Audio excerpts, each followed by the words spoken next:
일장 그림자 속 장남. 아침 회의가 시작됐는데요. 테이블 위 서류가 한 장씩 넘어갈 때마다 공기가 조금씩 무거워졌습니다. 박진석이 짤막하게 고개만 끄덕여도 임원들 표정이 바뀌었고 그 옆자리의 고성희는 웃는 얼굴로 흐름을 가다듬었는데요. 그 미소 안쪽에선 결론을 이미 정해둔 사람처럼 여유가 묻어났습니다. 박성재는 자기 차례를 기다리면서 노트를 덮었다 폈다 반복했는데 마음 한쪽에서 오래된 비가 내리는 느낌이 들더라고요. 몇 달을 갈아 넣은 자료가 오늘 드디어 말이 되는지 아니면 또 벽처럼 밀려나는지 그 경계선에 앉아 있었던 겁니다. 첫 보고는 재무팀이었고 두 번째가 외부 전략이었는데요. 세 번째 순번에 성재가 준비한 신사업 제안이 들어가 있었습니다. 그런데 고성희가 손을 들어 그 전에 짧게 하나만이라고 했고 그 한마디 이후로 회의의 무게중심이 조금씩 이동했어요. 화면에 브랜드 전환 로드맵이 뜨자마자 박영나의 이름이 크게 보였고 문화재단 협업, 글로벌 아트페어, MG 타깃 스토리텔링 같은 키워드가 연달아 박혔습니다. 숫자 대신 이미지, 실적 대신 상징을 전면에 세우는 설계였는데요. 임원들 반응이 묘하게 빨랐습니다. 고개가 끄덕여지고 메모가 시작되고 누군가는 요즘은 이미지지라고 낮게 중얼거리기도 했고요. 성재는 숨을 고르며 손바닥 땀을 훔쳤습니다. 자기 안건이 뒤로 밀리는 게 하루 이틀은 아니었지만 오늘만큼은 다르게 만들고 싶었거든요. 그는 장남이란 말에 기대서 버틴 적이 없다고 믿었습니다.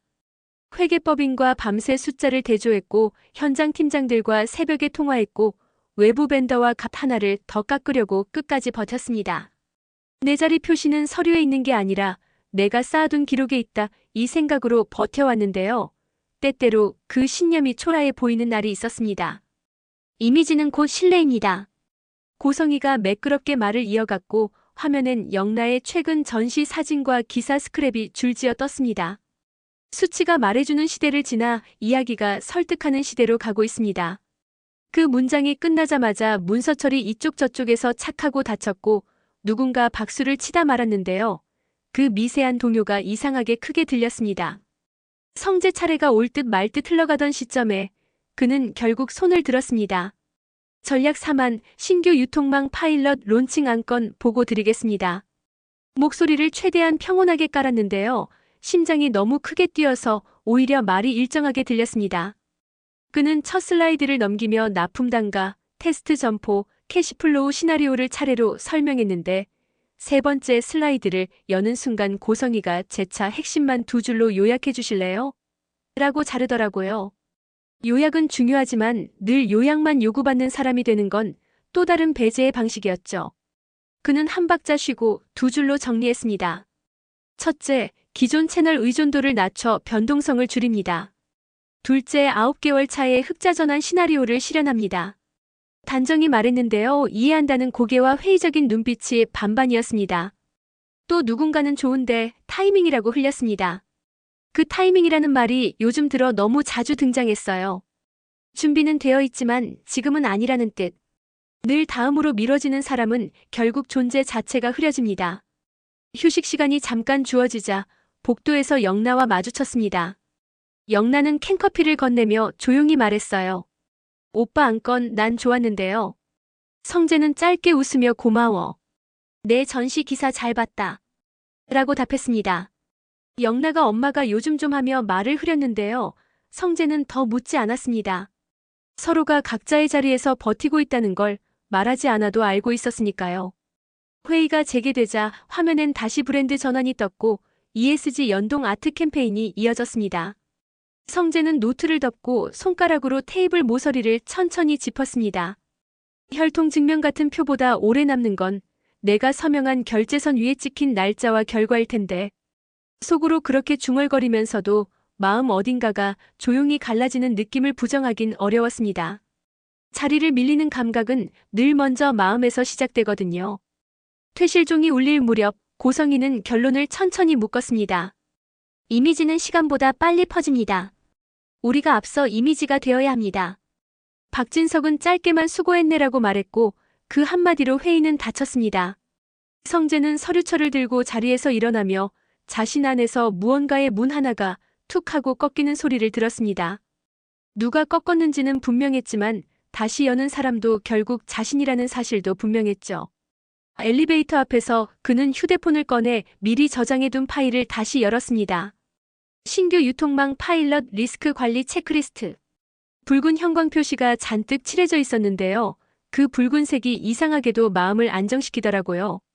나는 준비되어 있다. 스스로에게 그렇게 말해두었습니다. 그 말이 허공에 흩어지지 않도록 더 선명하게. 그가 아는 방법은 결국 하나였습니다. 더 정확하게, 더 오래 버티는 것. 이름보다 기록이 길게 남는다는 걸 매일 확인하는 것. 오늘도 그걸로 자기 자신을 붙들어 매었습니다. 저녁 무렵 사내 카페에서 팀장 하나가 조용히 다가와 속삭였는데요. 본부장님 안건 현장에선 다 반깁니다. 숫자 깎는 건 우리가 같이 할게요. 그 한마디가 이상하게도 가슴에 오래 남았습니다. 박수가 아닌 속삭임으로 겨우 이어지는 동맹, 그게 성재가 가진 거의 전부였고 동시에 충분한 시작이기도 했습니다. 집무실로 돌아와 불을 켜지 않고 앉아있으니 창밖 네온이 천천히 벽을 타고 흘렀습니다. 문자 한 통이 들어왔어요. 샘플 물량 협조 가능. 단 이번이 마지막 양보. 협력업체 대표였습니다. 그는 바로 고맙습니다. 마지막 만들겠습니다. 라고 답장을 보냈습니다. 마지막이든 아니든 끝이라고 확정되는 건 결국 결과뿐이니까요. 책상 서랍에서 오래된 펜을 꺼내 들었습니다. 아버지가 입사 첫날 건넸던 만년필이었는데요. 잉크가 자주 끊겨서 손에 내부식 자눈이 늘 남았습니다. 성재는 그 펜으로 오늘 날짜를 적고 짧게 메모를 남겼습니다. 내일 다시 말한다. 세 줄이든 두 줄이든 한 줄이든 말이 줄어든다고 의미가 줄어드는 건 아니니까요. 오히려 압축된 문장이 더 멀리 날아가는 날도 있더라고요. 그는 등을 기대고 한숨 길게 내쉬었습니다. 마음이 완전히 부서지지 않는 건 부서질수록 다지는 법을 배웠기 때문이었습니다. 이장 흔들리는 충성, 깨지는 균열. 회의가 끝나고도 파장은 사라지지 않았습니다.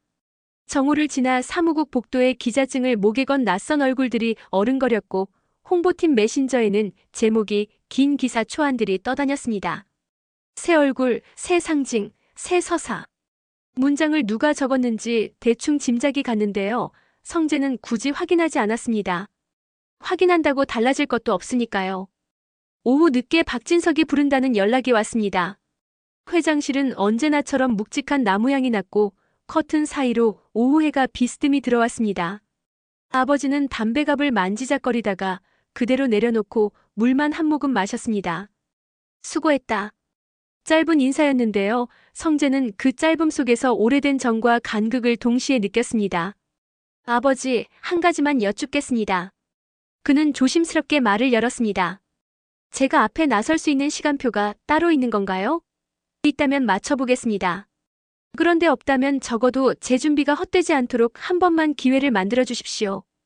박진석은 잠시 창밖을 봤습니다. 답을 고르는 침묵이 길어졌고 그 침묵이 답이라는 생각이 또 스치려는 순간 아버지가 낮게 말했습니다. 때는 내가 만든다. 그리고 때가 오면 내가 말하든 말든 누군가가 내 기록을 말해줄 거다. 그러니 당분간은 준비만 해라. 그 말은 위로 같았지만 방법을 알려주지 않는 숙제처럼도 들렸습니다. 성재는 고개를 끄덕였고 자리에서 일어나며 준비는 끝났습니다. 내일도 모레도 다음 주도요. 라고 짧게 덧붙였습니다. 박진석은 그 등을 오래 바라보았습니다. 그의 눈에는 미묘한 애틋함과 고집이 동시에 비쳤는데요. 그 마음을 설명으로 들을 날은 당분간 오지 않을 것 같았습니다. 저녁 사내 카페에서 영나를 다시 만났습니다. 영나는 그림 파일이 켜진 태블릿을 들고 있었고 그 옆에는 재단 비서가 앉아 있었습니다. 비서는 인사만 하고 자리를 비켜주었고 두 사람만 남았습니다. 오늘 엄마가 좀 과했죠. 영나가 먼저 말문을 열었습니다. 나도 내 이름이 기사에 오르는 게 마냥 기쁘진 않아요. 오빠 일의 그림자가 되는 것도 알고 있고요. 성재는 웃음을 삼켰습니다. 내가 잘못한 건 없다. 내가 앞에 서는 일은 너의 일이고 내가 앞에 서려는 건 나의 일이다. 단지 무대가 겹칠 때 누가 한 걸음 물러서야 하느냐의 문제인데 오늘은 내가 물러섰네. 그는 담담하게 말했지만 말 사이에 숨을 길게 섞었습니다. 영나는 고개를 숙였다가 곧장 들었습니다. 다음번엔 내가 알아서 한 걸음 뺄게요. 엄마가 뭐라 하셔도 그 약속 쉽게 하지 마라. 성재가 천천히 웃었습니다. 내가 내일을 포기하길 바라진 않는다. 다만 내가 내일을 포기하지 않겠다는 건 확실히 말해두자. 그 말에 영란은 잠깐 멈칫하더니 그래요. 그게 맞겠네요. 라고 답했습니다. 말수가 적은 두 사람이 처음으로 같은 박자에 고개를 끄덕인 순간이었습니다. 그날 밤 경제지 온라인판에 짧은 칼럼이 올라왔습니다. 이미지의 시대, 경영의 스토리라는 제목이었고 누군가는 좋은 글이네요라고 회람 댓글을 달았습니다. 그러나 글의 마지막 문장은 성재의 가슴에 박혔습니다. 결국 시장은 이야기를 선택한다. 성재는 노트북을 덮고 벽시계를 봤습니다. 9시 38분. 아직 전화하기에 늦지 않은 시간이었고 그는 곧장 현장 팀장에게 전화를 걸어 파일럿 점포의 시범 진열 일정을 하루 앞당기자고 요청했습니다. 리스크요? 제가 매장 옆 창고에서 잘게요. 혹시라도 문제 생기면 바로 손보죠. 농담 반 진담 반으로 말했는데요. 팀장이 웃으며 그럼 저도 같이 잘게요.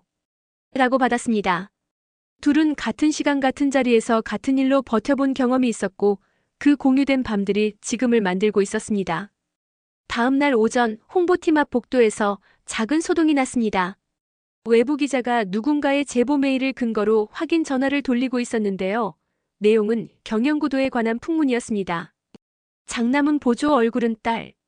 볼품없는 문장이었지만 문장은 입을 타면 모양을 바꿉니다. 성재는 굳이 해명하지 않았습니다. 해명은 종종 상대가 정해둔 질문 안에서 춤추게 만들기 때문이었죠.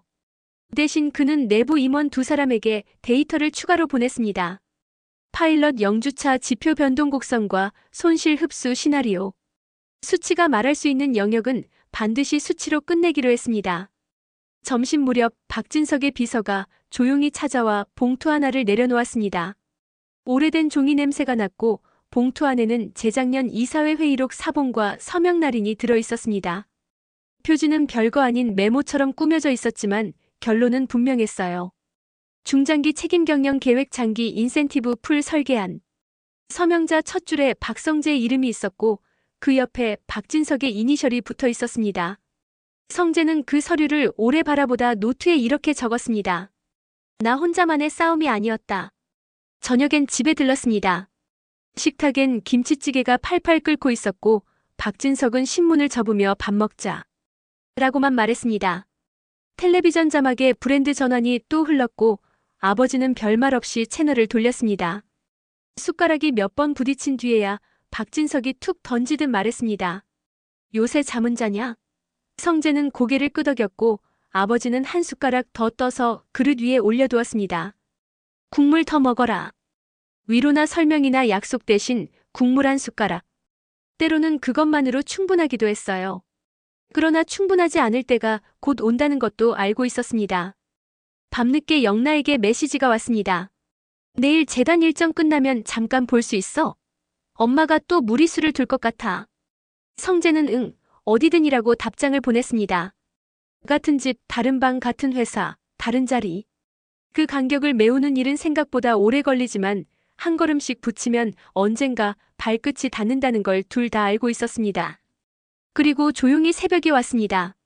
사무실 커튼 사이로 불빛이 선처럼 새어들었고 성재는 앉은 자리에서 고개를 기댄 채 눈을 감았습니다. 마음은 여전히 복잡했지만 이상하게도 중심이 흐트러지진 않았습니다. 누가 흔들어도 안쪽의 무게추가 제자리로 돌아오는 느낌이랄까요? 그는 속으로 아주 짧게 읊조렸습니다. 내일은 다르게. 그 말은 주문이라기보다 자신에게 보내는 서명 같은 문장이었습니다. 3장 후계자의 선언, 그러나 전쟁의 서막. 결정적인 날이 왔습니다. 이사회 테이블 위에는 투명한 물장과 두꺼운 파일이 가지런히 놓여 있었고 플래시가 몇 번 번쩍이더니 문이 닫혔습니다. 고성희가 먼저 입을 열었습니다. 회사의 다음 10년은 이야기와 이미지를 선점한 곳이 가져갑니다. 재단이 추진하는 프로젝트를 그룹과 정합하게 묻겠습니다. 준비된 문장, 준비된 속도, 준비된 미소. 임원들 몇몇은 이미 고개를 끄덕이고 있었고 스크린에는 영나의 이름이 다시 크게 떴습니다. 성재는 마지막 장까지 정리한 안건 파일을 손끝으로 한 번 더 눌렀습니다. 오늘은 요약 두 줄이 아니라 결론 한 줄만 말할 생각이었습니다. 고성희가 제안서를 쏟아내고 나서 의장이 고개를 돌리는 순간 성재가 일어섰습니다. 보고 하나만 하겠습니다. 수치와 기록으로만. 목소리는 낮았지만 단정했고 누구도 끼어들 틈이 없었습니다. 그는 파일럿 점포 0주차부터 8주차까지의 변동 곡선, 손실 흡수 플랜, 공급망 조정에 따른 마진 회복 구간을 순서대로 짚었습니다. 30초마다 슬라이드가 넘어갔고 말끝마다 수치가 따라붙었습니다. 마지막 슬라이드에는 짧은 한 줄만 있었어요. 우리는 이미 시작했다. 회의실이 잠깐 조용해졌고 누군가 펜 뚜껑을 닫는 소리가 또렷하게 들렸습니다. 그때 고성희가 미소를 거두지 않은 채 말을 탔습니다. 좋다. 그러나 시작이 전부는 아니야. 시장은 상징을 통해 움직여. 그룹의 얼굴이 누군가를 따라가야 할 때가 있어. 말 자체는 부드러웠지만 방향은 분명했습니다. 의장의 시선이 좌우로 흔들리는 순간 뜻밖의 목소리가 회의를 갈랐습니다. 어머니, 오늘은 그만하시죠. 박영나였습니다. 모두가 영나를 바라봤습니다. 영나는 천천히 일어나 조용히 말했습니다. 그동안 엄마가 만들어준 무대에서 많이 배웠어요. 그런데 회사 무대는 제가 아니라 오빠가 서야 할 자리 같습니다.